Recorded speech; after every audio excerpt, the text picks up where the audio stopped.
बहुत समय पहले की बात है। भारत में मगध नाम का एक बड़ा राज्य था, जहां राजा बिंबिसार राज करते थे। वे एक अच्छे और समझदार राजा थे।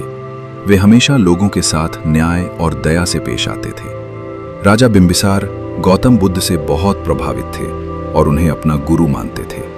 उनके पड़ोस में कौशल राज्य था, जिसके राजा प्रसेनजित थे। दोनों राज्यों के बीच कई बार जमीन और अधिकार को लेकर तनाव हो जाता था। हालांकि दोनों ने कभी सीधा युद्ध नहीं किया, लेकिन रिश्तों में खटास बनी रहती थी। राजा बिंबिसार कभी कभी इस बात से परेशान हो जाते थे, लेकिन उन्होंने कभी गुस्से में कोई फैसला नहीं लिया। एक दिन उनके दरबार में एक बौद्ध भिक्षु आए। उनका नाम था धम्मसिन। वे बहुत शांत स्वभाव के थे और साधारण जीवन जीते थे। राजा ने उन्हें आदर से बैठाया और पूछा, गुरुदेव, जब दुनिया में इतना झगड़ा और गुस्सा है, तब आप इतने शांत कैसे रह सकते हैं? गुरुदेव ने मुस्कुराकर कहा, राजन, जैसे समंदर की गहराई में लहरें नहीं होती, वैसे ही जो इंसान अंदर से शांत होता है, वो बाहर की हलचल से परेशान नहीं होता। गुस्सा तब आता है जब हम दूसरों को समझ नहीं पाते, लेकिन अगर हम जान लें कि सामने वाला भी दुखी है, तो हमारे मन में गुस्से की जगह दया आ जाती है। राजा सोच में पड़ गए। उसी समय कौशल के राजा की तरफ से एक चिट्ठी आई।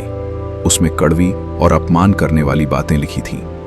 दरबार के लोग बोले, महाराज, ये तो सीधा अपमान है, अब हमें युद्ध करना चाहिए। राजा बिंबिसार को भी गुस्सा आया, लेकिन उन्होंने गुरुदेव की ओर देखा और पूछा, अब क्या करूं गुरुदेव? क्या फिर भी शांत रहना सही होगा? गुरुदेव ने एक छोटी कहानी सुनाई। एक बार एक साधु नदी में नहा रहा था। उसने देखा कि एक बिच्छू डूब रहा है। उसने उसे बचाने की कोशिश की, लेकिन बिच्छू ने उसे डंक मार दिया।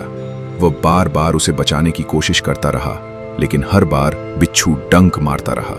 किसी ने पूछा, जब वह तुम्हें काटता है तो तुम उसे बार बार क्यों बचा रहे हो? साधु ने कहा, उसका काम है काटना और मेरा काम है बचाना। मैं अपना स्वभाव क्यों बदलूं?